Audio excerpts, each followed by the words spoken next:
It's Experience Action. I'm Jeannie Walters, and I'm here to answer your questions about customer experience or employee experience or whatever else you have to throw at me. So let's go ahead and listen into our question this week. Hey Jeannie, it's Kara Soletto from Magnet Culture.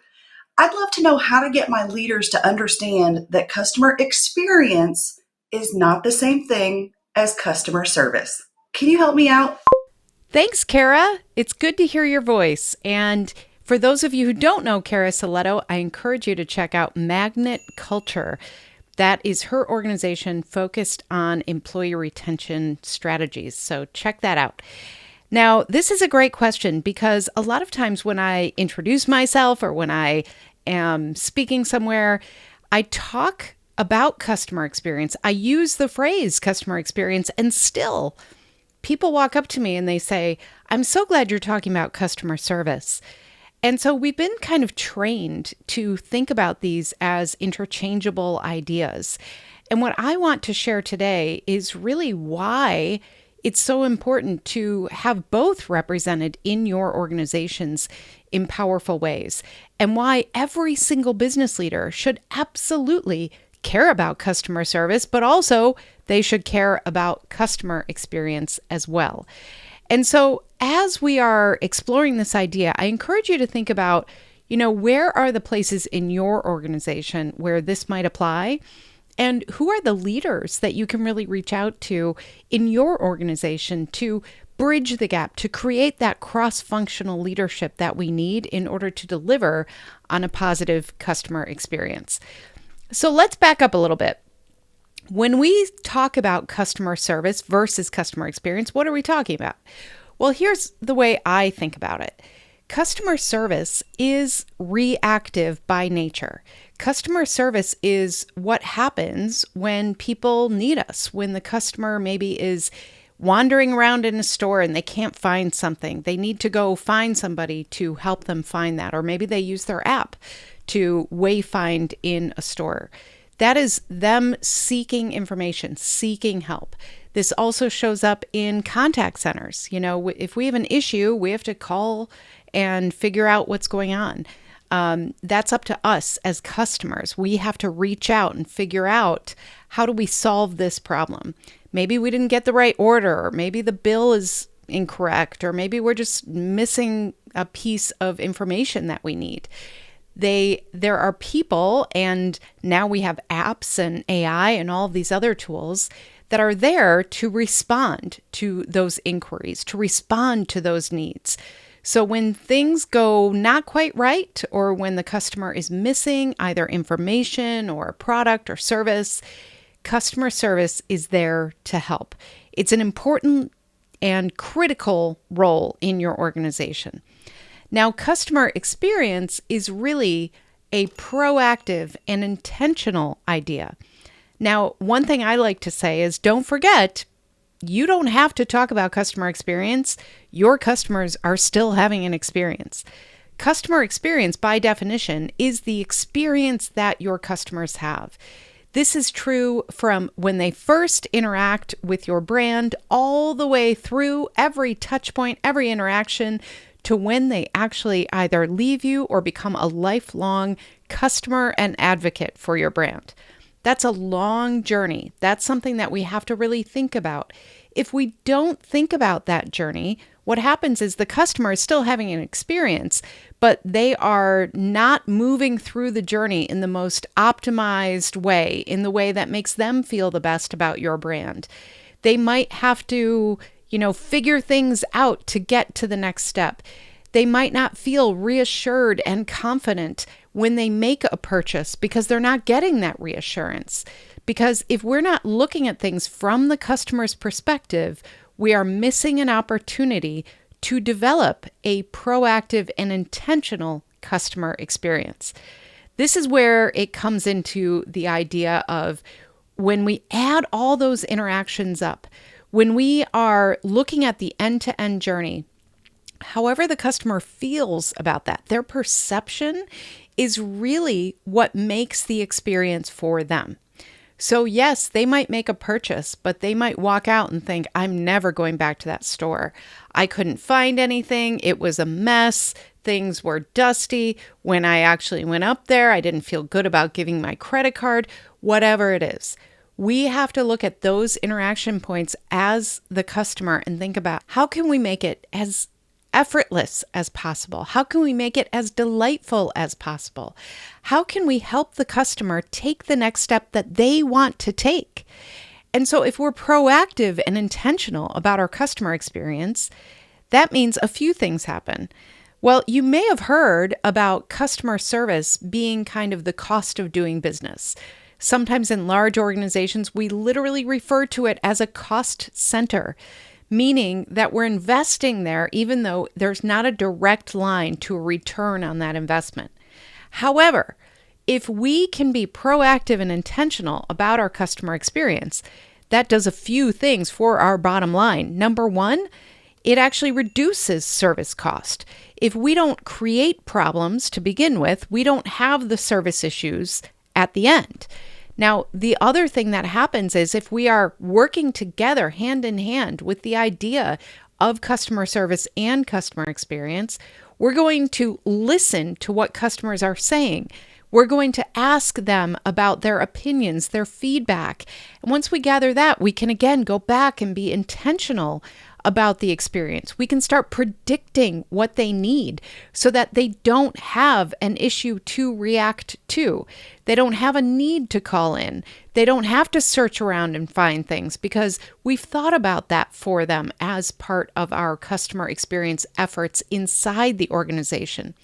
So inside the organization, what we're really doing is customer experience management or customer experience leadership. This is where we are putting in the right efforts around the customer experience to get the results that we and our customers want. So that is really the difference between the ideas of customer service and customer service. Now, the question is about how do we get our leaders all to care about this? You know, I have heard customer experience described in so many ways that sometimes I have to just stop somebody because I hear it described as fluffy or soft skills or a cost center or all of these different things. And if you are listening to this podcast for more than the first time, if you followed me on LinkedIn, if you have paid attention to the articles and different things that we have out there, you know how I feel about this. I really believe that customer experience drives business value. It is a winning business strategy, but we have to treat it strategically, just like any other part of business. Can you imagine talking about sales as if it's just going to happen, right? We say, wow, it's really weird. We are just waiting here for sales to happen. We've told everybody on our organization that sales is important. We have said that. We put up a poster and it said sales, they are important, our number one priority. But if we don't actually give people the communication, the tools, the processes, the technology to get things done around sales, then it is magical thinking. And yet we do that with customer experience all the time. So what I would do if I were a leader trying to get others to really understand why this is important is I would start by defining the business impact. I would literally sit down and figure out what is the strategic advantage if we can drive a better customer experience. Now, Kara asked this question and she added that, yes, this is part of it. We can get higher retention. We can get higher referrals.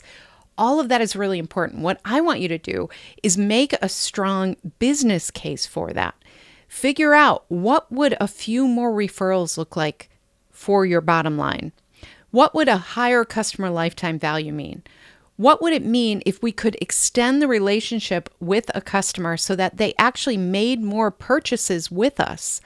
Or flip that and think about the service issues that you actually have today. What if you could prevent those things? What if you had fewer people making returns on your products or trying to get refunds or retribution because things went wrong? There are so many great case studies out there, but really, when you look at the cost savings, the savings of expenses there, that's going to make your chief financial officer happy. If you are looking at ways to increase revenue in this tight market we have right now, look for ways to really optimize the customer relationships you already have, but make your case. The other thing that you could look at is how to innovate around your customer experience. If you look at many of the disruptions that have happened in the last decade plus, they have all been experience-based. When we talk about the Amazons and the Ubers and the Carvanas of the world, we are talking about disruption through experience. The products they sell are the same as others and have been for a long time. What they did was they disrupted industries by focusing on how can we make the experience more effortless, more convenient, more delightful for our customers. So if you are not focused on customer experience, and this is a great message for those leaders you want to convince. If you are not focused on customer experience, somebody else in your industry is. And right now, today, they are working on ways to disrupt your industry.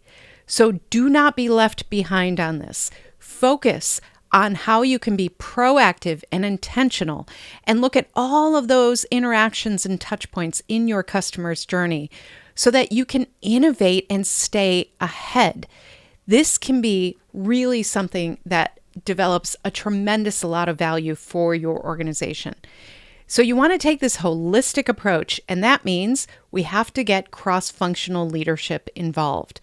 And that means that as you make your business case, as you say to your fellow leaders, we need to care about this because we need to make a case in a couple of different ways. We need to think about who those leaders are and what do they care about. Now, if your CEO is all about growth, you want to talk about the growth potential of working on customer experience. That's where you get into the referrals, the higher customer lifetime value, more market share, more share of wallet, all of those things. Now, your CFO is going to be looking for higher revenues and lower expenses. In fact, if you need a winning formula, this is the winning formula. Look for ways that you can increase revenue and decrease expenses. One of the ways you can do that is by preventing service issues. So if you have a lot of people going out to, for instance, repair your products, well, that's a customer experience issue. You might want to look at that and say, okay, what could we do to prevent those repairs and that expense for our organization? Use that as part of your case as well. And then, of course, we want to include customers in this. Sometimes, and I've seen this again and again and again, we think leaders want spreadsheets. We think leaders want to know exactly logical steps for everything. Now, that is important, but they also need story. They need to understand, what is this doing for the human behind the number on that spreadsheet? This is where bringing in real quotes from your customers. This is where recordings from your call center can be so powerful, or videos that customers record and share for you. This can happen on social media. This can be maybe testimonials, things like that. You want to bring that into your leadership, because I have seen very hardened business professionals who seem to only want to look at, spreadsheets and graphs and charts. And then you play one of those recordings where a customer is emotional and they start hearing the impact that your organization has on individual people. And suddenly that becomes the priority. So use emotion to tell your customer's story. That can move mountains with leaders. But you have to do this within the context of the broader business case. So if you haven't already, I would encourage you to check out our customer experience strategy success statement tools on our site. It's in the Learning Center at experienceinvestigators.com. That process can really help you think through what is the definition of success here and why should we care about this as business leaders. If we're only talking about customer feedback, our leaders are not going to pay attention. We need to translate that into what does that actually mean for our organization. So there's a place for customer service. There's a place for customer experience, but all of it fits into this broader idea of what does success look like for our customers, our employees, and our organization. And it's up to us to really define that for our fellow leaders. So if you want a few easy calls to action here for your fellow leaders, one is let's make sure we are training and educating and developing our employees to think about customer experience in this way. Not just the customer facing staff, not just the customer service folks, but everyone throughout the organization. That's a great way to get some cross-functional engagement. And then if you don't already have a cross-functional CX team who is really leading the charge around this, that is another great place to start. Sometimes these start very organically, but I would encourage you to think about developing a charter, making sure you have regular check-ins, making sure you have ways to close the loop with customers who give you that feedback, as well as with leaders who have requests or ideas or things like that. So make sure you have some sort of cross-functionality across your leadership team when it comes to customer experience. And then customer journey mapping is another great tool that can really help leaders understand what this really is and how you can move forward with it. So if you haven't done that recently, it's a great way to get engagement with that leadership team as well. I hope this helps. I love this question because really we have been trained in so many different ways as business leaders, as entrepreneurs, as people who are focused on different aspects of our organization. And often we just haven't really been taught this stuff. So there is no shame in the fact that your other leaders might not know exactly what this is, but the fact that you want to advocate for it is a great step in the right direction. So you will see the rewards of this. Think strategically, develop that definition of success, and engage cross-functionally with your leaders across the organization so that you can really see the return on the investment around proactive, intentional customer experiences. Thank you so much for this question. And as always, I am here for you. So if you are listening to this thinking, well, I have a follow-up question or I have another question, hey, that's why we're here. So go ahead and check out askjeannie.vip. That's where you can leave me a recording anonymously or with your name, and I'll give you a shout out. And we're here to solve experience problems and to make sure that we are taking action around experience. So I will talk to you again next week. Thank you for all you do and can't wait to hear your next question. To learn more about our strategic approach to experience, check out free resources at experienceinvestigators.com, where you can sign up for our newsletter, our Year of CX program, and more. And please follow me, Jeannie Walters, on LinkedIn.